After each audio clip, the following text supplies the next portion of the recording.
Repeat कर दूंगी, जिससे आप लोग को जब क्लास करोगे तो तृष्णा रोग का था कि जिसमें इंसान को बार बार पानी पीता रहता है और पानी पीने के बावजूद भी उसके तृष्णा की शांति नहीं होती, उसकी प्यास की शांति नहीं होती है, और चाहे जितना पानी पी ले पानी पीने की इच्छा बनी रहती है, वो तृष्णा रोग होता है। और इसमें मेनली जो दोष होता है वो वात और पित्त का दोष होते हैं इसमें। और इसकी जो निरुक्ति है त्रिश धन न धन टाप प्रत्यय से होती है, इसकी निरुक्ति है जल पीने की इच्छा। तो वही मैं बता रही थी कि नॉर्मली लोग एक सेइंग है कि भाई चिंता से भूख प्यास मर गई। तो चिंता से कई बार भूख प्यास मर जाती है, कई बार एग्रीवेट हो जाती है। मैं ऐसे क्यों बता रही हूँ? एग्रीवेट मतलब वो नॉर्मल एग्रीवेशन नहीं होता है, वो एक अलग टाइप की एग्रीवेट होती है। जैसे आप ये समझो कि बहुत सारे आपने देखा होगा डिप्रेशन के पेशेंट होते हैं, खास करके एंजाइटी के पेशेंट होते हैं जिनको बार बार क्रेविंग होती है, कुछ कुछ खाते रहते हैं। या आपने सुना होगा जो लोग बहुत डिप्रेस्ड कंडीशन में रहते हैं खा खा कर मोटे हो जाते हैं, मतलब वो अपने डिप्रेशन को सॉल्व करने के लिए। कुछ लोग तो ये कह देते हैं कि भाई डिप्रेशन को सॉल्व करने के लिए बंदा खा रहा है, होता नहीं है, वो बहुत अस्थिर से हो जाते हैं, तो उस वजह से उनको तकलीफ होती है। और कई बार एंजाइटी में लोग बहुत ज़्यादा खाते हैं, मैंने ऐसे पेशेंट्स भी देखे हैं डिप्रेशन वाले भी जो खा खा कर मोटे हो गए। या मेरे आसपास नोन में एक बच्चा था, बहुत साल पहले की बात है, बच्चा इसलिए मैं कहूँगी कि हमारे से थोड़ा ही छोटा था, बट वो उस टाइम वो यंग था, हम भी यंग थे, मेरे 4-5 साल छोटा रहा होगा। तो उसको मतलब अभी मतलब तब मेरा उतना बड़ा माइंडसेट नहीं था आयुर्वेद का, मतलब स्कॉलर मैं पहले थी लेकिन इतना नहीं था जैसे आज की डेट में बहुत बढ़िया से समझ में आती है। तो उसको क्या था कि वो दिन भर कुछ ना कुछ खाता रहता था, और जेरोसिल वगैरह की जो बोतल नहीं आती है वो एक एक बोतल 1-2 दिन में ख़त्म सिर्फ इसलिए कर देता था कि जो खा रहा वो पच सके।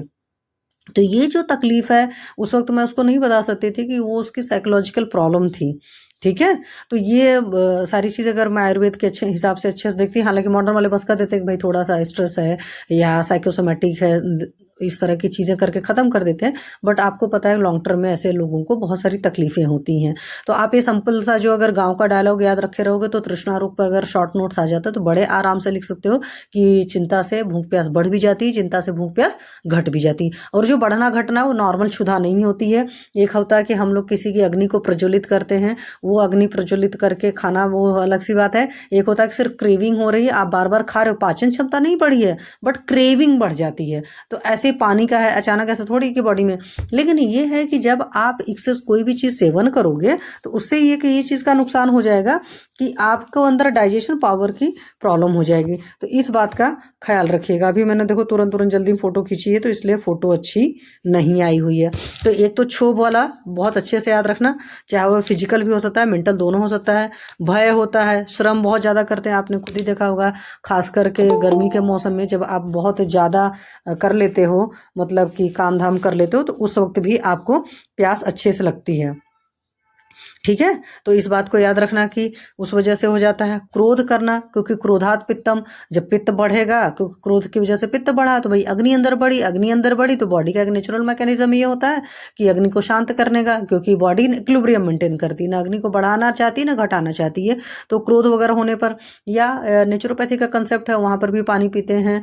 या एक सिंपल सा कंसेप्ट आप लोग को मैं बता देती हूँ, जब कभी आप बहुत ज़्यादा स्ट्रेस्ड कंडीशन में रहिए तो कभी भी कुछ खाने की गलती मत करना।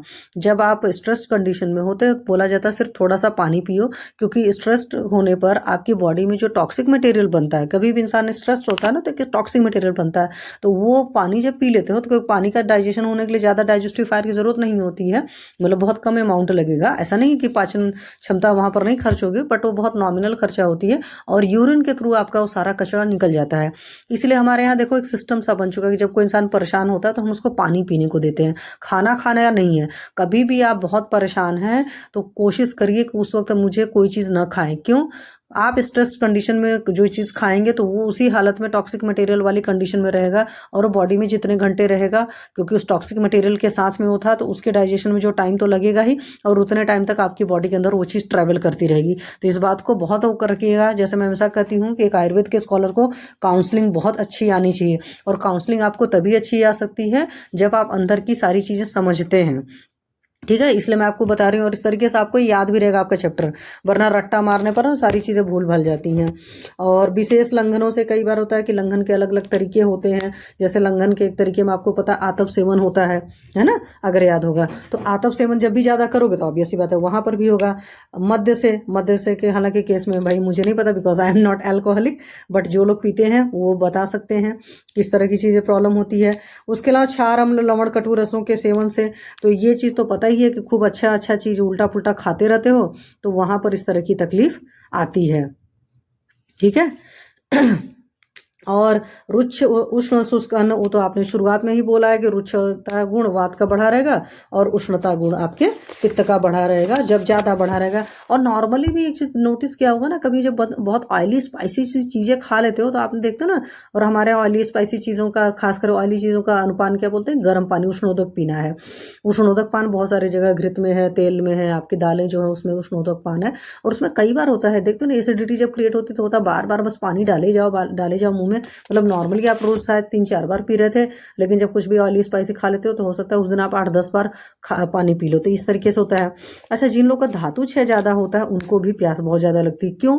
वह धातु क्षय हुआ तो हो सकता है सबसे पहले रस धातु ही क्षय होगी, फिर आगे सारी चीज़ें। तो रस धातु इटसेल्फ लिक्विड मटेरियल है, तो वो अपने धातु की पूर्ति चाहती है। या सिंपल सा वर्ड में आप कहते हो ना कि बॉडी के अंदर से ब्लड निकाल दो, वॉल्यूम मतलब तो कम हो जाता है, तो तुरंत क्या करता है, प्लाज्मा आकर के उसको काउंटर बैलेंस करने चला आता है, उसमें लिक्विडिटी भरने चला आता है। इस तरह का कंसेप्ट होता है ना। तो वो सारी चीज़ें, गधकर्षण, कोई बीमारी की वजह से बहुत लीन एंड थीन हो गए। जैसे अभी मेरे पास जो एक पेशेंट है जिसको आज मैं सुबह मात्रा बस्ती वगैरह सारी चीज़ें दिया था, हालांकि उसको काफ़ी चीज़ों के पता है और आयुर्वेद का ट्रीटमेंट बहुत सारी जगह से वो ले करके आया हुआ है, तो बहुत सारी चीज़ों की समझ पेशेंट को आ जाती है। जैसे एलोपैथी में हम लोग कहते हैं ना, जिसको जो बीमारी हो उस बीमारी का डॉक्टर वो बन ही जाता है। जैसे टीबी अगर किसी पेशेंट को हो गया तो वो समझ लो टीबी का डॉक्टर बन जाता है। तो ऐसे ही आयुर्वेद में भी होता है। और खास करके जो वो तो एमआर है, तो एमआर उमर तो पढ़ने की भी आदत होती है। हालांकि एलोपैथी का एमआर है बट उसको काफ़ी कुछ अकल है, क्योंकि उसने आयुष दर्पण प्लेटफॉर्म से नंबर मेरा खोजा था। मैं उस पर केस टेकिंग वगैरह करती हूँ। गॉड ग्रेस लोगों को मेरी केस टेकिंग ज़्यादा अच्छी लगती है, पसंद आती है। तब वहाँ से नंबर लेकर मेरे पास आया था। तो आज मैंने उसका आयुर्वेदिक अल्ट्रासाउंड भी किया, मतलब उसका पेट देखा। तो पेट में उसके जो था नेवल रीजन के आसपास टेंडरनेस थी और लेफ्ट इलियक रीजन में पेन था। मीन्स पूरा जो आप कह सकते हो लोअर पेल्विक रीजन में ही प्रॉब्लम थी। और पेशेंट जो हमारा है धातु क्षय का है, मतलब शुक्र क्षय का पेशेंट है और साथ में ग्रहणी दुष्टि है। ठीक है। तो मेरा बताने का क्या मतलब है कि यहाँ पर धातु क्षय है या गधकर्षण है, तो उसकी वजह से। और जब मैंने करना शुरू किया तो he is 30-year-old man, but एकदम जीर्ण शीर्ण है उसके शरीर की हालत। ठीक है। तो इस तरह की चीज़ें होती, तो वहाँ पर भी मेरा कहना था कि मुझे उस पेशेंट से भी पूछना चाहिए था कि आपको ज़्यादा प्यास लगती है, बट वो पेशेंट बहुत कुछ रूल्स रेगुलेशंस फॉलो करता है, तो वहाँ पर चीज़ें बदल जाती हैं। मीन्स एक नेचुरल मैकेनिज्म होता है, एक आप जान जाते हो तो आप उन चीज़ों को नहीं करते हो। और अगर वमन और विरेचन का अतियोग हो जाता है तो वहाँ पर भी आपको बहुत ज़्यादा प्यास लगती है, क्योंकि वहाँ पर भी वही होता है, रस धातु का क्षय हो चुका है, तो बॉडी उसको बैलेंस करना चाहती है, तो इसलिए उसको बार बार प्यास लगती है। क्योंकि बॉडी का इटसेल्फ एक डिफेंस मैकेनिज्म होता है और वो डिफेंस मैकेनिज्म काम करती है। ठीक है। तो इस बात को हमेशा याद रखना चाहिए। उसके अलावा होता है सूर्य आतप से। ये पक्का से हर किसी को पता है कि गर्मी जब आती है तो वैसे ही इंसान को लगता है भाई ठंडियाँ इतनी खतरनाक से थी। मैं खुद देख रही थी, एक बार मैं सुबह पानी पी लेती थी, फिर शायद मैं बीच में पीती थी, फिर रात को शायद थोड़ा बहुत पीती थी। तो ये चीज़ें होती हैं। फिर वात दोष अगर सौम्य है तो उसका शोषण उषण कर लेता है, वही सूर्य से पित्त बढ़ेगा और वात दोष। तो तत्पश्चात जीवामूल, गला, तालु तथा क्लोम स्थित रसवाहिनी नलिकाओं को सुखाकर तृष्णा रोग उत्पन्न होता है। तो तृष्णा रोग उत्पन्न होने में जीवामूल पक्का सी बात है, टंग होता है ना, सूखी सूखी लग रही गले तालु में, कुछ लोग नहीं बोलते गला बड़ा सूखा जा रहा है। और क्लोम स्थित रसवाहिनी, तो ये थोड़ी सी चीज़ें रट लेना, थोड़ी सी चीज़ें कॉमन एक्सपीरियंस है या ऐसे लॉजिक से समझ लेना। तो इसमें क्या होगा, श्रम, भय, संशय आदि से वात प्रकोपक हेतु होंगे, क्योंकि जब ज़्यादा श्रम करते हो तो वात प्रकोपक होता है, समझे। जब भय लगता है, डर लगता है या बलों का क्षय होता है तो वात प्रकोपक होता है। कटुष्ण तीक्ष्ण विदाही पदार्थ, मद्यपान और क्रोध वगैरह वाला हिसाब किताब बनता है, ये आपका पित्त प्रकोपक। मतलब वात और पित्त प्रकोपक जो हेतु हैं वो सारे मिलकर के इस तरह के सारे आपके कार्यक्रम करते हैं, इस बात का ख्याल रखना है। तो इन सारे हेतुओं, हाँ जी सॉरी, इन सारे हेतुओं से क्या होता है, वात प्रकोप होगा। वात का मेनली कौन सा गुण बढ़ेगा, तो वात का मेनली रुच्च और शुष्क गुण बढ़ेगा। और पित्त प्रकोप जो होगा, पित्त प्रकोप में मेनली उष्ण गुण बढ़ता है। तो कई बार आपसे एग्जामिनर ये क्वेश्चन पूछ सकता है, या आपके पीजी एंट्रेंस एग्जामिनेशन में, हालांकि अभी तक इस तरह के क्वेश्चन नहीं पूछे गए थे, लेकिन आपको देखने में बहुत ईजी लगेगा। लेकिन जब एग्जाम के टाइम बैठते हो ना, तो वहां पर एक तो आपके पूरा 4 साल में जो कुछ भी पढ़े हो सारा जब पूछा जाता है, तो वहां पर कई चीजें गलत कर देते हो। तो इसीलिए हर चीज को लॉजिक से तैयार रखे रहोगे तो आपको याद रहेगा कि अच्छा हाँ, वात का कौन सा गुण बढ़ा था, तो वात का जी रुच्च गुण बढ़ा था। पित्त का कौन सा गुण बढ़ा था, उष्ण गुण बढ़ा था। या अम्ल पित्त में पित्त का कौन सा गुण बढ़ा था, द्रव को बढ़ा था। तो द्रव अम्लों सर्व कटु करके है ना। तो ये जो सारी छोटे छोटे पदार्थ विज्ञान में परिभाषाएं रटकर आई थी, या शरीर क्रिया में आपने पढ़ा कि पित्त के क्या क्या गुण हैं, ये बाद में बड़ा काम आता है। और सबसे बड़ी बात है, चिकित्सा में बहुत काम आता है। अब जैसे मेरा जो पेशेंट था, जब मैंने उसको बुलाया था फर्स्ट टाइम ही मैंने देखा, तो मैंने कहा भाई तुम चाहे जो कर रहे हो, लेकिन तुम्हारा शुक्रक्षय बहुत बढ़िया हुआ और तुम्हारे चेहरे से दिख रहा है। पेशेंट ने मुझे नहीं बताया था, बट उसकी आंखें थी, आंखें इसलिए बता रही थी। तो आपको उस वक्त याद रखना चाहिए कि शुक्रसार पुरुष के क्या लक्षण है। तो किसी को याद है शुक्रसार पुरुष के क्या लक्षण है? एनीबडी? जो एकदम बिल्कुल क्लियर कट दिखता है पेशेंट में। हाँ जी, बच्चा पार्टी सो गए? बताओ कोई जन। हाँ जी, हाँ जी, सब गायब हैं। हाँ जी, किसी को नहीं पता? हेलो मैम, स्फूर्ति होगी, स्निग्धता होगी। स्निग्धता, हाँ स्निग्धता होगी। सबसे ज्यादा जो चीज होती है, जो क्लियर कट पता चलती है, पढ़ लेना। और नॉर्मली जो देखने से पता चलता है, पेशेंट को एक नजर देखोगे तो कई बार देखने भर से स्फूर्ति नहीं दिखाई देती बेटा, अदरवाइज नहीं लेना। आपको उसकी आंखों में एक चमक होती है, ठीक है। जो शुक्रसार पुरुष होते हैं उनकी आंखों में चमक बहुत अच्छी होती है। मुझे इसलिए याद है कि जब हम लोग फर्स्ट प्रॉप में थे, हमारे यहाँ तो प्रॉप वाइज होते थे ना, 3 प्रॉप, तो मुझे याद है मैंने पढ़ा था, तो मैं देखती थी, तो मुझे इसलिए आज तक याद है कि मैं फर्स्ट प्रॉप तो तरह से किया ना, सेकंड थर्ड प्रॉप मैंने बनारस से किया है। तो वहां पर मैं आधा करके गई थी, तो वहां तो एग्जाम होने वाला, तो थर्ड प्रॉप में मतलब मैंने देखा अपने एक बैचमेट को, तो उसकी आंखें मैंने देखी, तो मुझे आज भी उसकी आंखें याद रहती हैं। तो मैंने कहा यार इसकी आंखें शुक्रसार पुरुष की हैं, चमक थी चेहरे में। मतलब बहुत सारे लोगों के चेहरे में खास करके आंखों में चमक नहीं रह जाती है। तो अगर शुक्र का जो क्षरण करेगा, क्यों बता रही हूँ, आप उसको ट्रीटमेंट पॉइंट ऑफ व्यू से अपने दिमाग में रखना। अगर जो इंसान शुक्र का बहुत चरण करेगा, उसकी आंखें बड़ी मतलब अजीब टाइप की रहेंगी। मतलब आंखों में एक तो न चमक रहेगी, न लक्ष्य रहेगा। और एक कह सकते हैं ना कि आंखों का जो क्योंकि एज वाइज एक चीजें होती हैं, कुछ चीजें। अब जैसे आप छोटे बच्चे की आंखें देखते हो ना, कितनी बढ़िया होती हैं, क्योंकि हमारे आयुर्वेद का कंसेप्ट लोगे तो शुक्र हर उम्र में होता है। एक सर्टेन एज के बाद सिर्फ वो दिखता है, जो चरकने का वो रियल कंसेप्ट है। तो छोटे बच्चों की आंखों में बहुत चमक होती है। उसी तरह यंग एज जब होती है, तो उस वक्त भी आंखों में बहुत चमक होनी चाहिए। ओल्ड एज में जाकर के भाई, चूंकि वात की रुक्षता बहुत बढ़ चुकी है, या जिन लोगों का खान पान बहुत वैसा है, मतलब बहुत ड्राई खा रहे हैं, या किसी की प्रकृति वात प्रकृति है, तो वहां जाकर के तो तब पर थोड़ी समझ में आती है। लेकिन जो लोग शुक्र का क्षरण बेवजह करते हैं, आदतों की वजह से अपने क्षरण करते हैं, तो उनकी आंखें बिल्कुल निस्तेज बेजान नजर आती हैं। मतलब उन आंखों में लगता ही नहीं कोई जान है। और रियलिटी में बता दे रही हूँ, अगर शुक्र का शरण इंसान करता है तो पूरा शरीर सूख जाता है। और जब हम लोग पढ़ते थे, क्योंकि हमारे टाइम में इस तरह की चीजें बहुत रेयर मतलब लोगों में दिखती थी, जो मैंने अपने आसपास सराउंडिंग की देखी। बट अभी चूंकि मुझे इस तरह के पेशेंट ज्यादा देखती हूँ, तो मुझे बहुत खराब सा लगता है कि एक गलत आदत की वजह से आपकी बॉडी का इतना बुरा हाल हो चुका होता है। और ऐसा नहीं होता, एक नहीं, ये मेजॉरिटी लोगों की हालचाल होता है। तो वहां पर आप ये ख्याल रखा करिए, अगर कभी किसी पेशेंट की आंखें दिख रही, निस्तेज से देख रहे हैं, तो वहां पर शुक्र क्षय को एक बार अकाउंट जरूर करना चाहिए। आप उससे क्वेश्चन पूछ सकते हो, डायरेक्ट पूछ लो चाहे इनडायरेक्ट पूछ लो। आप लोग के इस ग्रुप में मैं भी नहीं पूछ पाती थी, बट हाँ देख करके इतना आइडिया लग जाता था कि ये शुक्रसार है कि नहीं। तो शुक्रसार पुरुष, अब जैसे अस्थिसार है, याद है? अस्थिसार वाले पेशेंट लोगों की बोन्स नजर आती हैं अलग से। तो मुझे याद है कि हम हमारे 1-2 बैचमेट्स थे, जो देखने तो भरे पूरे लगते थे, मतलब बॉडी उनकी भरी भरी सी थी, बट उनकी बोन प्रोमिनेंट थी, वो नजर आती थी। तो ऐसे अस्थिसार पुरुष होता है, रससार, रक्तसार, मांससार, मेदसार। मेदसार तो भाई दूर से चलो, बड़ा मोटा मोटाला सा पेशेंट है आदमी, तो आप मेदसार बोल देते हो। तो रस, रक्त, मेद, मांस, अस्थि मज्जा जो हैं शुक्रसार पुरुष हैं, उनका पढ़िए। और जो शुक्रसार वाकई होगा ना, तो उसका पीछे का सारा धातुओं का पोषण हो रखा होगा। इसलिए मैंने कहा स्मृति तो होगी ही, 50 बात है। स्निग्धता भी होगी, क्यों? शुक्र से पहले मज्जा आई है, तो जब मज्जा की अच्छे से पूर्ति रहेगी तभी तो शुक्र की भी पूर्ति होगी। और मज्जा जो है आपकी आंखें हैं, तो वहाँ से सारा चीज़ें तो रियलिटी में, मेरा कहने का मतलब है जो आपने शुरू से पढ़ा है, एंट्री लेते ही वो सारी चीज़ें आपकी चिकित्सा में यूज़ होती हैं। बट पढ़ाने वाला टीचर इस स्टाइल से पढ़ाता नहीं था, तो हमें लगता था कि क्यों पढ़ रहे हैं, क्यों रट्टा मार रहे हैं। अब आज की डेट में समझ में आता है, शुक्र इज़ द अल्टीमेट हीलर। तो आपकी बॉडी में अल्टीमेट हीलिंग का काम शुक्र धातु करता है।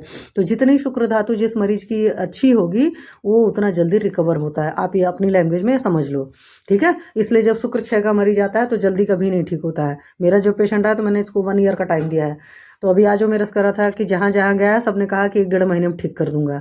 मैंने कहा भाई सवाल ही नहीं उठता। मन में सोचा तुम 30 साल के हो तो 3 महीने तो कम से कम ऐसे ही लग जाते हैं, जितने साल का है उतने महीने काउंट कर लो, है ना? तो उस हिसाब से करने पड़ते हैं। तो 30 महीने अगर काउंट करोगे तो 2.5 साल लग जाएंगे, और लॉसेस के हिसाब से तो मिनिमम 1 ईयर तो सोच कर चलना चाहिए, ठीक? अब संप्राप्ति घटक में क्या है, मतलब ये सारी चीज़ों से ऊर्ध्वगमन हुआ था, तालु का शोषण हुआ, जलवायु स्रोत से इन्वॉल्व हो गया, शोषण होकर तृष्णा हुआ। तो वात पित्त इसमें दोष हो गया, दुष्ट में जली धातु या उदक हो गया, उदक वह स्रोतस हो गया। अधिष्ठान में तालु और क्लोम हो गया, क्योंकि हमारे यहाँ जल के उसमें था, आपने अगर याद हो, स्रोतस में उदक वह स्रोतस है। तो मुख शोष जो है तृष्णा रोग का पूर्व रूप है। बहुत सारे लोग आपने देखा होगा कि बहुत सारे पेशेंट्स होते हैं, मैंने डायबिटीज़ के केस में भी देखा है, जो कंप्लेन करते हैं कि उनका मुंह हमेशा सूखा सूखा रहता है। और इसी बात से याद है, मेरे एक ओल्ड एज के पेशेंट है, उनकी भी यही कंप्लेन रहती है कि मैम मेरा मुंह सूखा सूखा रहता है। तो जिसको मैं बता रही थी कि सड़ंग पानी दीजिए तो बहुत बढ़िया रिजल्ट आता है। उनको सदा जल पीने की अच्छा रहती है। और इसमें क्या है, मुख तालु सोस भी कहा, कुछ लोगों ने इसको अलग अलग वर्ड यूज़ किया है। तो याद रखिए, ड्राई माउथ की वाली कंप्लेन होती है, या ड्राई माउथ की उन लोग को भी होती है जिनके मुंह से स्मेल आती है। सलाइवा का अगर प्रॉपर सिक्रेशन नहीं होता है तो उस केस में भी मुख शोष होता है, और साथ में उनके माउथ से फाउल स्मेल आती है। तो वहाँ पर भी आप देखना चाहिए इस तरह की चीज़ें कि मुख से कहाँ कहाँ का है, मतलब क्योंकि मुख से मतलब तृष्णा एक बीमारी भी हो सकती है, तृष्णा एक लक्षण भी हो सकता है। कहने का मतलब ये है, सामान्य लक्षण में क्या होगा, मुख शोष मतलब ड्राइनेस हो गया, स्वर भेद होगा, ऐसे लोग की जो आवाज़ होगी ना थोड़ी फटी फटी सी आएगी, भ्रम होगा, संताप होगा, प्रलाप होगा, संस्तभ होगा, जो मतलब जकड़ाहट, तालु ओष्ठ, जीवा कंठ में कर्कशता होगी, मानसिक पीड़ा होगी, जीवा बाहर आना, रुचि निशब्दता, मर्मस्थान पीड़ा, गति गात्र शिथिलता। अब ये जो साइन सिम्टम दे रखे हैं ये काफ़ी आगे की कंडीशन से होता है। शुरुआत में आपके पास पेशेंट आकर सिर्फ इतना कहता है मैम मेरा मुंह सूखा सूखा रहता है, मतलब पेशेंट ये भी नहीं कंप्लेन करता कि जी मुझे बार बार प्यास लगती है, क्योंकि मैंने ऐसे कई सारे पेशेंट्स देखे हैं तो वो बस बोलते हैं मैम मेरा मुंह सूखा सूखा लगता है। उसके अलावा उनका कोई कंप्लेन नहीं रहता, तो मुख शोष वाली चीज़ें बताते हैं। तो वस्तुतः तृष्णा के कई भेद हो सकते हैं, बट वातज पित्तज मेन होते हैं, क्योंकि वही सारे हेतु था, उन्हीं दोनों से ये दूषित हो रहे थे। चरक जी ने तृष्णा के 5 भेद माने हैं। जैसे गुल्म के 5 भेद थे, ऐसे छर्दी के 5 भेद थे, ऐसे हमारे यहाँ के भी, वैसे हिक्का के भी याद है, क्षुद्रजा, अन्नजा, बेपेता, महती और गंभीरा करके हिक्का के भी 5 भेद थे। तो याद रखा करो किस किस बीमारी के क्या क्या कितने भेद हैं। या अष्टोदरी अगर आपको याद है तो अष्टोदरी वाले चैप्टर में हर बीमारी के जितने भेद रखे हैं। तो जब संख्या संप्राप्ति वाला आता है या पूछा जाता है किस बीमारी के कितने भेद हैं, तो जो अष्टोदरी में रेफरेंस दे रखा है एग्जाम में आंसर उसी को करना होता है। आप ये लिखना चाहिए मेन कि हाँ ये इसके मेन ये भेद है, उसके अलावा तो चाहे जितना लिख दो। जैसे सुश्रुत जी ने व्याधियों का तद दुख संयोग व्याधि लिखा था कि दुख के संयोग से एक व्याधि होती है। फिर उन्होंने सीधे लिखा था 3 वाला कि आदि भौतिक, आदि दैविक, आध्यात्मिक वाला। फिर वो निज आगंतुक उन्होंने और शारीर मानस किया था। फिर उसके अलावा फिर 7 अलग भेद किए थे, जो आदि बल, जन्म बल, काल बल, स्वभाव बल, संघात बल, इस तरह के जो किए थे। तो अकॉर्डिंग टू ऑथर भी चीज़ें चेंज होती हैं। तो कई बार अगर आपको बहुत अच्छे से याद हो तो एग्जाम में ये भी लिख दो कि इस ऑथर ने इस तरीके से बोला हुआ है, तो उससे आपको मार्क्स अच्छे मिलते हैं। और पेपर लिखते वक्त हमेशा रे डायग्राम स्टाइल में लिखो। और हमेशा देखो जब भी आप लोग से पूछते हो, आप लोग मुझे नहीं लगता पिछला रिवाइज करते हो, आप लोग के अब टेस्ट भी होंगे, ठीक है? तो प्लीज़ उस चीज़ का ख्याल रखें। तो जो टाइप में है, वातज पित्तज हो गया, आमज है, उपसर्गज है, अन्नजा, मध्यजा है।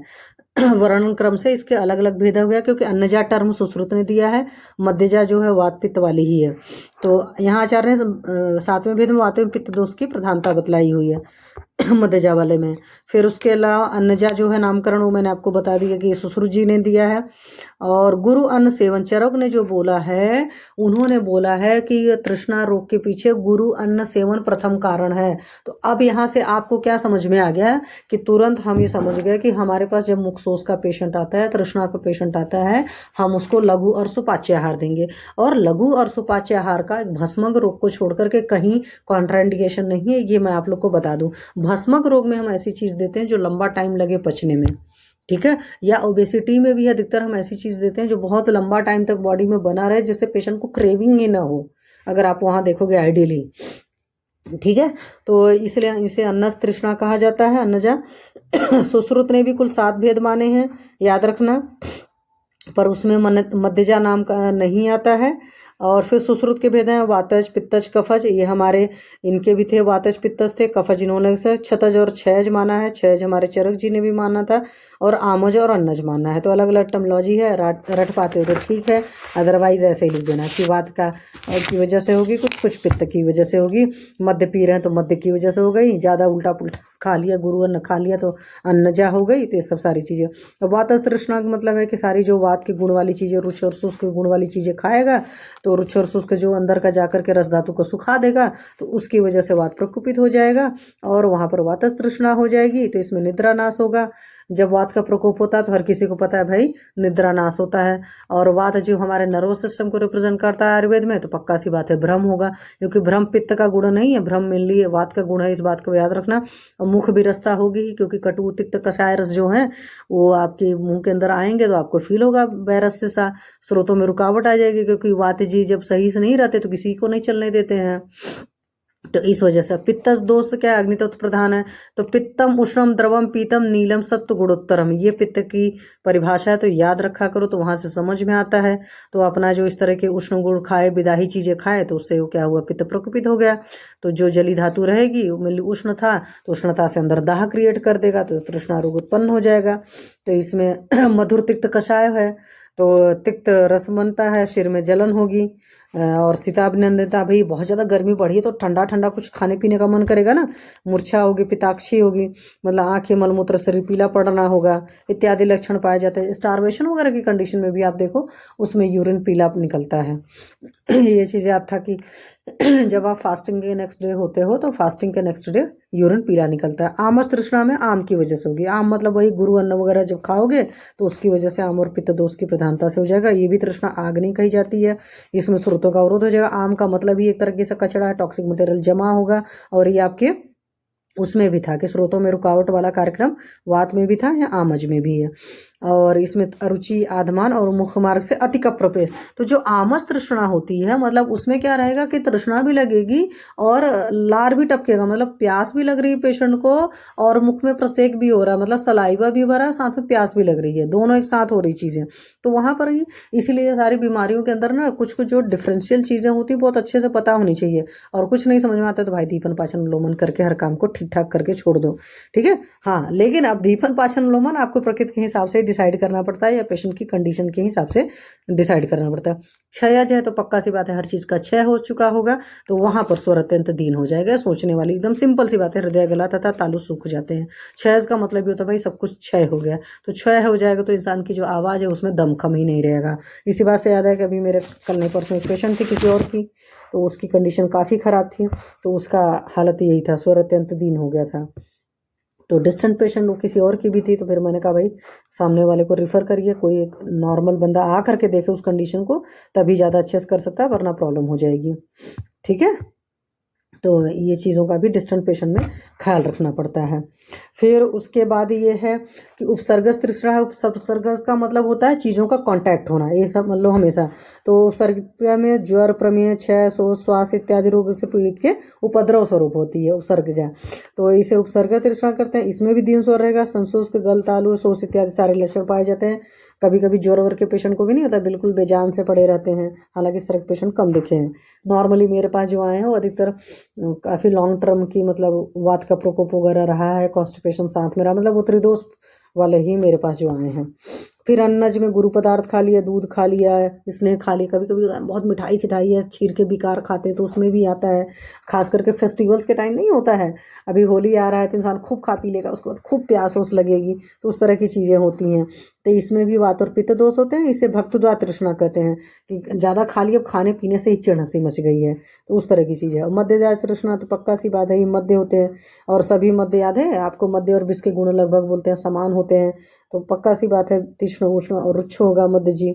तो वात और पित्त प्रकोपित हो जाता है, फिर धातु सूख जाएगा। और वृद्ध वाग्भट जी ने इसे पित्तस्थ तृष्णा माना। तो जो पीजी एंट्रेंस एग्जामिनेशन की तैयारी कर रहे हैं उनके लिए पॉइंट की बात है कि वृद्ध वाग्भट ने मध्यस्थ को तृष्णा मतलब पित्त तृष्णा माना है। साध्यता असाध्यता में जहाँ पर भी पेशेंट बहुत लीन एंड थीन हो गया, मतलब बहुत ही कृश काय हो गया, तो वहाँ पर हमेशा असाध्य कोई भी बीमारी हो जाती है। ये बात सिंपल समझ लो, क्योंकि अगर किसी भी पेशेंट का अग्नि बल सही है, उसका शरीर का बल सही है, मतलब तो उस पेशेंट को that can be easily treatable, ठीक है। और अगर उसमें निरंतर वमन हो रहा, अति तृष्णा हो रही, उपद्रव बहुत सारे हो गए हैं, तो पक्का सी बात असाध्य है। आपको मालूम है कि अगर बहुत ज़्यादा कॉम्प्लिकेशंस हो जाते हैं तो कॉम्प्लिकेशन ही कई बार, क्यों याद है अतिसार के केस में पढ़ा था कि अतिसार और ज्वर एक साथ हो जाता है, तो उल्टी वाली बात है, क्योंकि ज्वर में जो चिकित्सा आप करते हो उसकी और अतिसार में अलग। अतिसार में आप स्तंभक चिकित्सा करते हो, ज्वर में क्या करते हो, विरेचक चिकित्सा करते हो, तो दोनों एक दूसरे के एंटी होते हैं। इसीलिए अगर किसी को फेब्राइल डायरिया होता है, मतलब फीवर और साथ में डायरिया है, तो वहाँ पर पेशेंट को आज की डेट में तो आपके पास मान लो बहुत ज़्यादा इमरजेंसी की सिस्टम है तो टैकल कर लेते हो, वरना पहले ऐसा भी होता था कि इंसान को फीवर हुआ और उसमें लूज मोशन शुरू हुआ और बंदा चला गया इस दुनिया से, ठीक है। तो अभी तो हमारे पास इतना दुनिया भर के मेडिकल सिस्टम इक्विपमेंट आ चुके हैं कि लोगों को कर लिया जाता है टैकल, लेकिन नॉर्मल सोचो कि सिंपल तरीके से टैकल नहीं हो पाते हैं। और वो भी वहाँ पर भी डिपेंड करता है कि पेशेंट का फीवर का क्या लेवल है और पेशेंट का डायरिया का क्या लेवल है, मतलब फीवर भी हो गया, डायरिया भी हो गया, डिलीरियम वगैरह सारा हो गया, पेशेंट अनकॉन्शियस वगैरह होना शुरू हो रहा है, तब समझ लो कंडीशन बहुत ख़राब है। क्योंकि ये हमारे साथ मतलब सिस्टम में अपने आप ही डिफाइन है कि ये चीज़ गलत है, मतलब असाध्य बीमारी गलत है का मतलब। तो तृष्णा जल इसमें बहुत ज़्यादा मेन वही वजह हुआ कि पानी की आपको इच्छा बनी रहती है, तो जलाभाव ही प्रमुख घटक है। अतः रोगी को बार बार थोड़ा थोड़ा जल पीने को देना चाहिए। अब ये जो थोड़ा थोड़ा जल पीने को देना होता है, ये हमेशा उष्णोदक होता है, मतलब अच्छा खासा उबाल करके ठंडा किया हो। जैसे मैंने अपना एक वीडियो भी डाला था यूट्यूब पर, आप लोगों ने सुना होगा उष्णोदक। तो उष्णोदक के केस में 1/4 डालते हैं, 1/8 डालते हैं। और हारित संहिता की बात करेंगे तो वहाँ पर जल से चिकित्सा लिखी है। जल से चिकित्सा का मतलब है कि आप उसी पानी को हाफ कर देते हो, तब वो किस तरह काम करता है, 1/4 में कितना काम करता है, 1/8, 1/12, यहाँ तक कि वो 1/16 तक ले गए हैं। तो हारित जी ने सिर्फ अकेले किसी भी बीमारी में जल से चिकित्सा बताई है। तो मैं सिंपल सा कहती हूँ कि कोई भी मरीज अगर बहुत बीमार है तो खाने का बहुत नियम का ख्याल रखे। खाने का मतलब वही सिंपल सा जो है कि 32 बार एक बाइट को चबाना, वो काम करे। जल को इस तरीके से पका कर पिए। अब आज की डेट में तो भाई गैस की वजह से वो भी महंगा हो गया, वरना पुराने ज़माने में तो इतना ये सब जल उबालना महंगा नहीं था। और तीसरी एक चीज़ है, थोड़ा सा अफोर्डेबिलिटी ठीक है तो स्वर्ण साधित जल पिए। कुछ नहीं, घर में हर किसी के पास गोल्ड कुछ न कुछ होता है, शर्त इतनी है कि उसके ऊपर कोई मीनाकारी या कोई स्टोन वर्क नहीं होना चाहिए। मीनाकारी मीन्स कलरिंग जो किया रहता है गोल्ड के आइटम में, और कोई स्टोन नहीं होना चाहिए। उसको उबाल कर पीजिए, बहुत जल्दी ही बहुत ताकत देता है, पेशेंट को बहुत जल्दी क्योर कराता है, करा कर देने का है, ठीक है। तो फिर और एक साथ अधिक जल नहीं पीना है, क्योंकि आपको पता है अधिक जल एक साथ आपने पिया तो मंदाग्नि होगा। एक साथ नहीं जाना है, सिप सिप करके थोड़ा थोड़ा जल पीने। दूसरा ऐन्द्र जल है। आज के ज़माने में तो ऐन्द्र जल तो कोई दिया नहीं जाता। आज के ज़माने में आपके पास सिर्फ एक अच्छी सी चीज़ है, वो क्या है, RO वाटर पीते हैं हम लोग हैं। लेकिन ऐन्द्र जल जो होता था, वर्षा का जल जो होता था, वो बहुत अच्छा होता था। लेकिन वर्षा के जल को पीने के लिए उसको उस तरीके से स्टोर होना चाहिए सारी चीज़ें, ठीक है। तो ऐन्द्र जल के भाव में ऐसा जल जो पीने के बाद कैसा प्रतीत हो, पतला हो, इस तरह की चीज़ें हो, हल्का शीतल, अच्छी गंध वाला, सरस तथा जो कफकारक न हो प्रयोग करें। गंध द्रव्यों तथा दीपन पाचन द्रव्यों से संस्कृत करके जल देना चाहिए। जैसे आप सुंठी साधित जल भी दे सकते हो पेशेंट की कंडीशन देखकर। हालांकि इन्होंने भले दीपन पाचन लेकर रखा, आप जीरक का पानी भी दे सकते हो। आप सबसे बढ़िया, कुछ नहीं समझ में आ रहा तो षडंग पानी दे दो। षडंग पानी मार्केट में जीवा का भी आता है। आप षडंग पानी के कुछ द्रव्य ले लीजिए, मतलब जो 6 द्रव्य हैं उसमें आप नागर हटा दो। अगर आपको लग रहा है पेशेंट के अंदर ज़्यादा गर्मी क्रिएट हो रही है तो नागर हटा करके, और 5 जो द्रव्य हैं मुस्ता, परपट, उशीर, चंदन, उदिच्च नागरे में नागर को हटा दोगे और लगभग सारे शीत बीर ज़्यादा है। हालांकि मुस्ता हमारा दीपन पाचन खुद ही है, दैट इज नागरमुथा। तृण पंचमूलकाथ कुसकास नल दर्भ कांडेक्षु याद है ना। तो जो आपकी यूरिनरी ट्रैक्ट के इन्फेक्शंस होती हैं यूटीआई में तृण पंचमूल बहुत बढ़िया काम करता है। तो कुसकास नल दर्भ कांडेक्षु जो है इसका जल बना लीजिए, मतलब काढ़ा बना लीजिए और क्वाथ बना करके उसमें आप मिश्री मिला करके पेशेंट को पीने को दे दो। चीनी मत डाल देना और मिश्री में भी प्लीज़ धागा मिश्री डालना।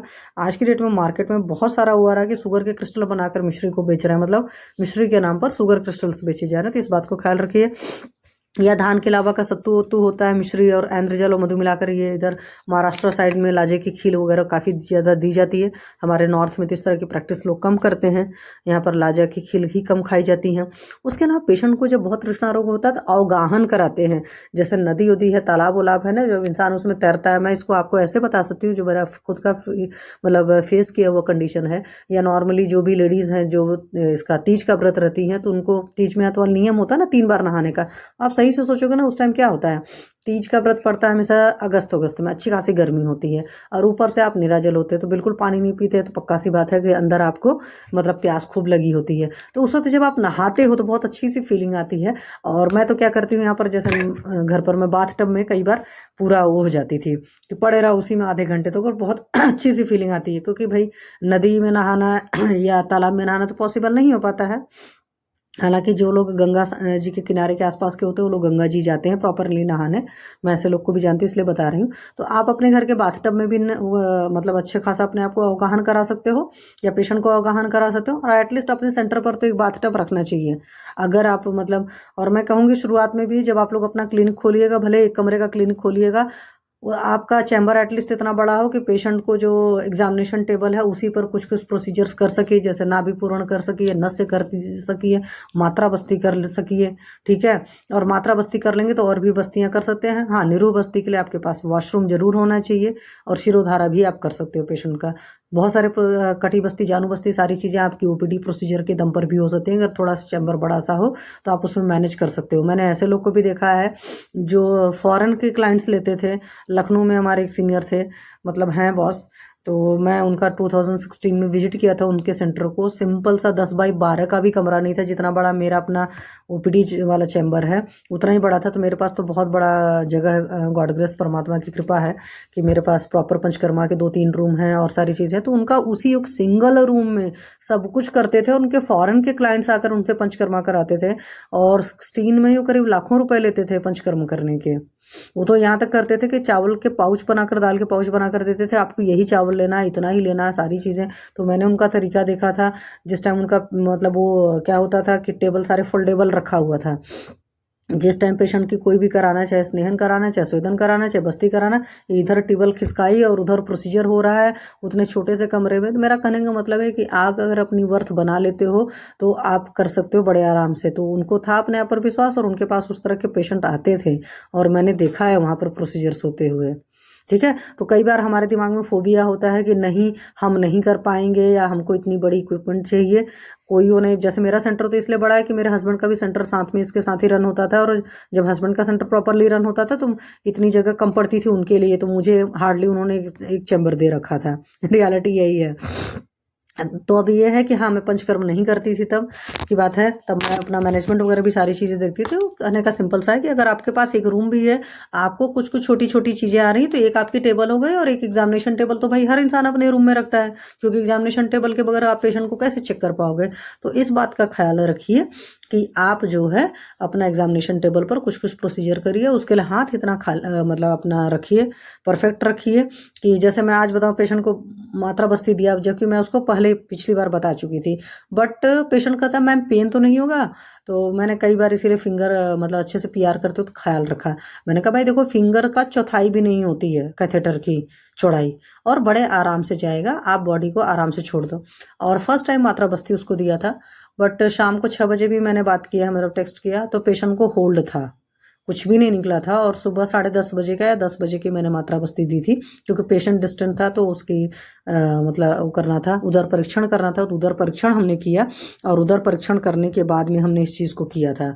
बताने का मेरा मतलब है कि आप अपने चैम्बर में इन सब चीज़ों को अच्छे से कर सकते हो। तो अवगाहन करा सकते हो, शीतल जल और शुद्धोदग्रित से अवगाहन करा। शुद्धोदग्रित देखो भाई बहुत मुश्किल होता है, मतलब महंगा पड़ जाता है, तो बेटर है कि शीतल जल या नॉर्मल वाटर से करा लो।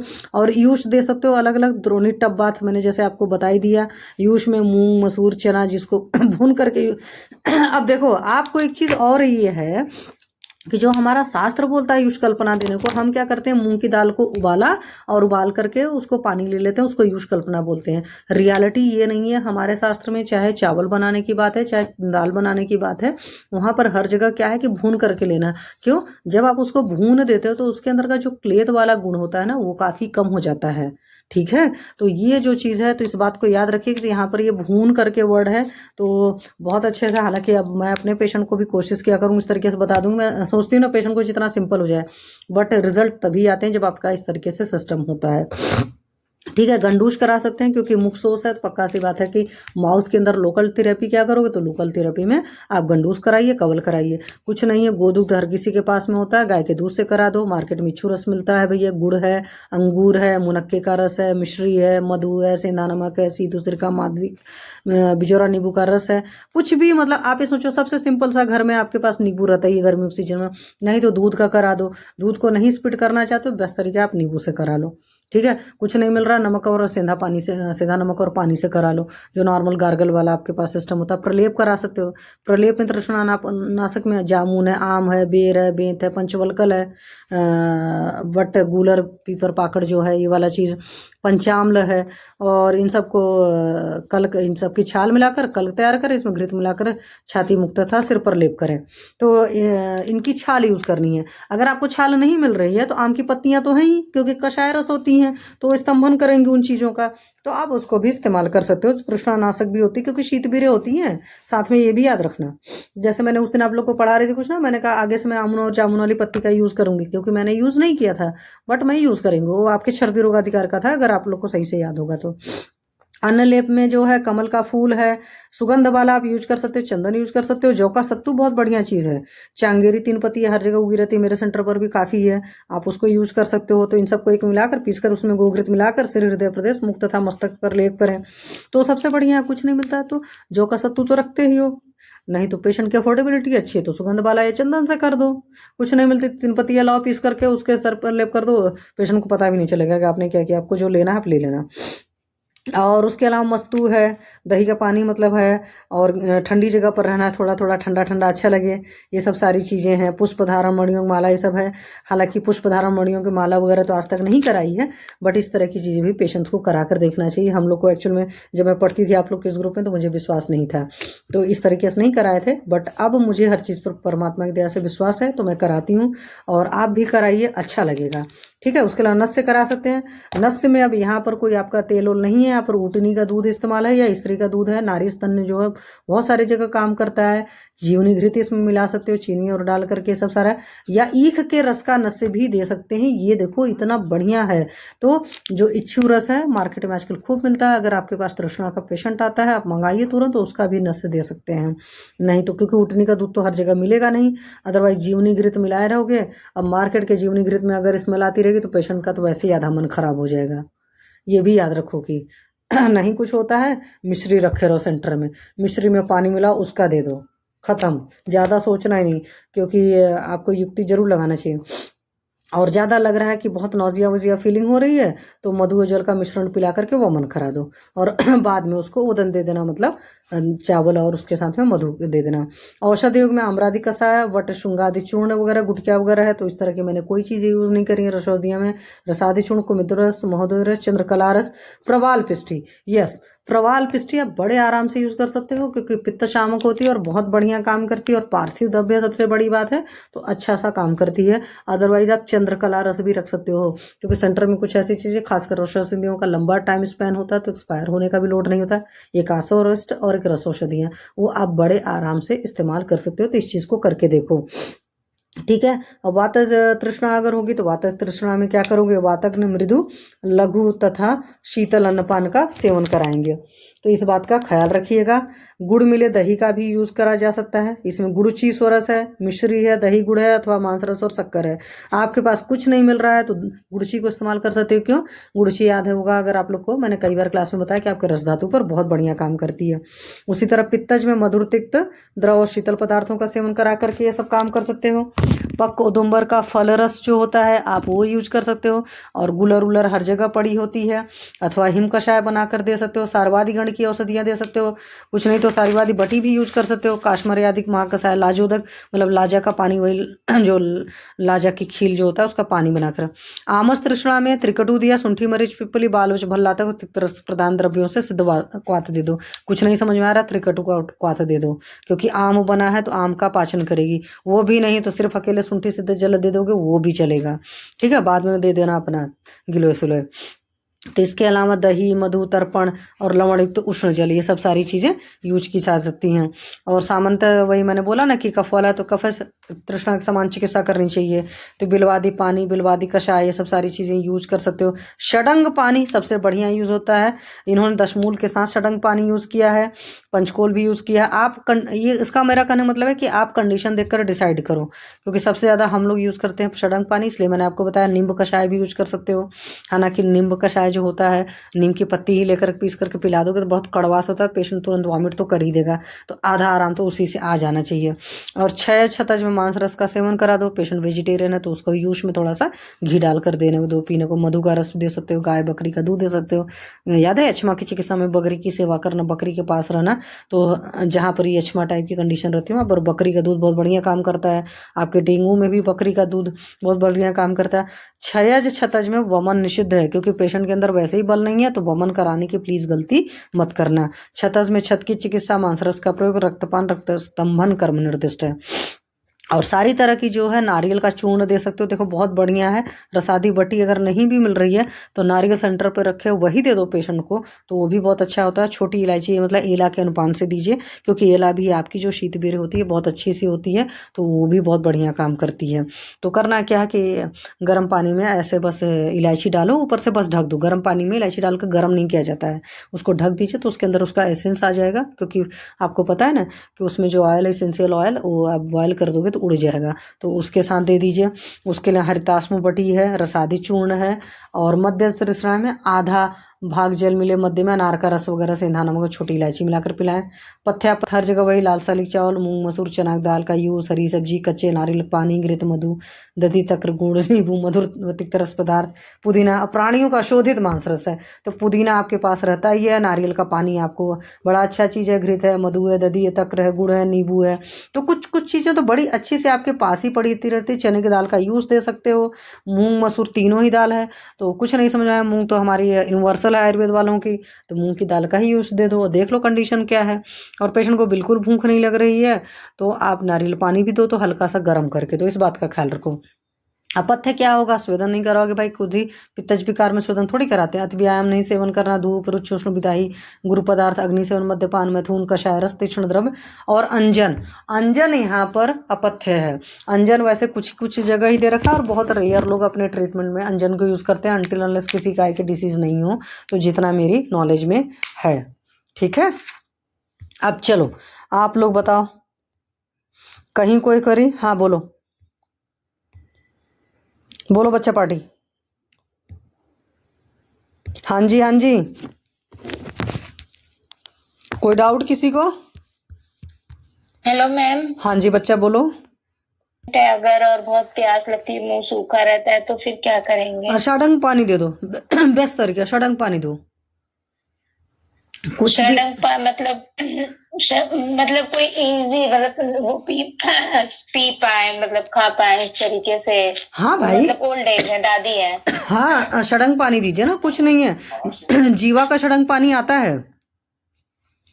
अगर आपको अच्छा मतलब बना बनाया। हाँ, जीवा का षडंग पानी बना बनाया आता है। अदरवाइज पेशेंट की प्रकृति डिसाइड करके थोड़ा सा उसमें शुंठी डाल दो, थोड़ा सा उसमें चंदन डाल दो, ये सब सारी चीज़ें। और वैसे भी एक बात बताऊं, देखो जो डायबिटीज़ के मरीज़ होते हैं तो डायबिटीज़ के मरीज़ में प्रॉब्लम होती है कि क्लेद नहीं ज़्यादा बढ़ना चाहिए, तो उनको जो पानी पीना है सिप सिप करके पीना है। तो उससे बेटर है उनको थोड़ा तो दो ही षडंग पानी का कोई कॉन्ट्राइंडिकेशन नहीं है, थोड़ा थोड़ा दो। नॉर्मल वाटर हटा ही दो, जो नॉर्मल पानी में पीते हैं ना उस पानी को हटा करके उनको वो दो, और साथ में उसको कवल और गंडूश कराओ। तो कवल और गंडूश कराओगे तो लोकल ट्रीटमेंट ज़्यादा फायदा करेगा, क्योंकि बॉडी के अंदर हमें आपको पता है कि प्रमेह के मरीज को पानी कम से कम देना होता है, हमारे आयुर्वेद का सिस्टम है ना। हाँ जी। Yes ma'am. हाँ, तो इस कंसेप्ट को आपको याद रखना चाहिए कि प्रमेह के मरीज को हमें पानी नहीं देना होता है। तो जब ये सिस्टम याद रखोगे तब हो जाएगा। स्टॉप शेयरिंग कैसे आता है मुझे तो फिर षडंग पानी भी तो पानी के ही फॉर्म में होगा ना। हाँ पानी, लेकिन हम दिन भर में ऐसा थोड़ी है कि डायबिटीज के मरीज को पानी पीना ही मना है। तो जो नॉर्मल पानी का कंजम्पशन था उसके बजाय षडंग पानी पिए ना। आप अपने पास से मार्केट का तो मुझे नहीं पता जीवा का क्या रेट है, जीवा का आता है ये मुझे मालूम है। आप अपने पास से चूर्ण बना कर दे दो, और भाई दिन भर में 24 घंटे में एटलीस्ट इंसान आधा से 1 लीटर पानी तो पिएगा ही ना। तो उनको बोलो दिन भर का सिर्फ तो, आधा लीटर बना लें। तो जब भी प्यास लगे तो षडंग पानी पिए। हाँ, वही पानी पिए। और अच्छा। हाँ अच्छा। हाँ, ये नहीं जब हम नॉर्मल पानी भी पी रहे हैं, हम षडंग पानी भी पी रहे हैं, हम कुछ और भी पी रहे हैं, वो चीज़ नहीं करना। क्योंकि देखो डायबिटीज़ मैंने शुरुआत से आपको बताया है कि रुक्षता चाहिए हमें करना है, क्योंकि उसमें क्लेद बढ़ा है, पहली बात है। दूसरी बात है कि आपको डायबिटीज़ के केस में और चीज़ें भी डिसाइड करनी पड़ेगी, क्या मेरी पेशेंट की संतर्पज प्रमेय है को तर्पण प्रमेय है, तो आपको वो डिसाइड करना पेशेंट। संतर्पण प्रमेय। हाँ, तो संतर्पण प्रमेय है तो रुच तो चिकित्सा करनी पड़ेगी, हरित की चूर्ण वगैरह दीजिए। लेकिन आप मेरे हिसाब से मानिए तो उनको षडंग पानी, नॉर्मल पानी की जगह दीजिए, और आप उनको कवल और गंडूश कराइए जैसे अभी था। इसमें कुछ नहीं समझ में आ रहा है तो आप उसका गंडूश करा लीजिए ना। अभी आपने पढ़ा था आराम से, तो आपने कौन सा गंडूश करा सकते हो इसमें बढ़िया सा। पेशेंट की प्रकृति के हिसाब से आप उनको मधु का करा लो, कफ शामक होती है मधु, मधुदक से करा लो। हाँ कफज प्रकृति है। हाँ, तो मधु से करा लो। आपके पास तो देखो परमात्मा की दया से आपके पास बहुत अच्छा ऑप्शन है, कभी मधु से करा लो, कभी बिजौरा नींबू का रस डाल लो, और थोड़ा सा मुंह के अंदर वो कर लें, और बार बार हल्का सा मुंह के अंदर वो डाल लें, थोड़ा सा चाटन कर लें, ठीक है। और उनका एक बार टेस्ट वगैरह करा कर चाट लेना है कि मतलब कवल करके थूक देना है। कवल करके थूक लें। जैसे एक होता है ना कि कई बार पेशेंट कुछ कर नहीं पाता, तो मुंह के अंदर ऐसे लेप भी लगा लेगा तो उसको बढ़िया बढ़िया से फीलिंग आएगी। फीलिंग की भी तो बात है।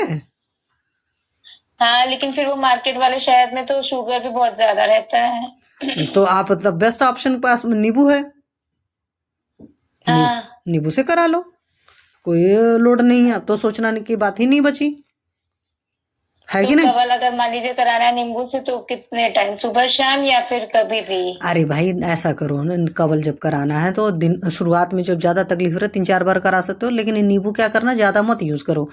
आधे नींबू के अंदर ही 2-4 चम्मच पानी डाल लो, और उसी के मुंह के अंदर डालकर बढ़िया से चला लो। हाँ, नींबू ज्यादा मत यूज करो, ये नहीं कि एक साथ बहुत ज्यादा नींबू डाल दिया उसकी वजह से पेशेंट का मुंह का स्वाद खराब हो गया। अति कोई चीज नहीं करना, वहां पर आपको युक्ति प्रमाण इस्तेमाल करना है। और भी ज्यादा दिमाग में डाउट आता है तो आधा भी नहीं चौथाई डालो पहली बार, और उसमें 4 चम्मच पानी डाल दो, ठीक है। और पानी गर्म करके ठंडा किया हुआ डाल। तो इस तरीके से करिए और फिर मुझे बताइएगा क्या रिजल्ट आया, ठीक है। ठीक है मैम। और मतलब कि ये षडंग पानी जब भी प्यास लगे तो वो पिए, ऐसे बिना पानी मिलाए उसमें डायरेक्ट सिरप। हाँ, अरे आप बना लो ना भाई, ये 6 चीजें खर लो। मुस्ता मतलब नागर मोथा है, अपने देख लो आयुर्वेद वाली जो डिस्पेंसरी वहीं पूछ लो, मुस्ता है, परपट है, उशीर है, चंदन है, उदिच्य है, नागर है, देख लो। क्योंकि उसमें मार्केट वाले में हो सकता है कि स्मेल वगैरह की प्रॉब्लम हो, मैंने यूज नहीं किया पर मुझे पता आता है उनका। पर जीवा वाले बोलते हैं बड़ा बढ़िया फ्लेवर है। तो अगर देख लो पैलेटेबल अच्छा है तब तो कोई बात ही नहीं है ना, पैलेटेबिलिटी भी तो देखनी पड़ती है हमें, ठीक है। अगर अदरवाइज आपको नहीं मिलेगा तो आप मुझे बताइएगा, मैं किसी से मंगवा दूंगी, आपके एड्रेस पर मैं बोल दूंगी, डायरेक्ट डिलीवर कर देगा, आप उसको दे देना। ठीक है मैम। ठीक है, चलो। और किसी को कोई क्वेरी? हाँ जी, 1 आवर की ही इसकी लिमिट होती है, तो इसलिए जल्दी बताओ आप लोग। नहीं, फिर सेशन फिनिश करें। बच्चा पार्टी। Yes ma'am. चलो, तो कल मिलते हैं। और एक बार अगर कभी ऐसा रहता है ना तो मुझे 15 मिनट पहले याद दिला दी करो। अभी मैं थोड़ा सा बिजी आज ज़्यादा थी तो भूल गया, तो मेरे एस्ट्रोलॉजी की क्लास भी आज नहीं हो पाई।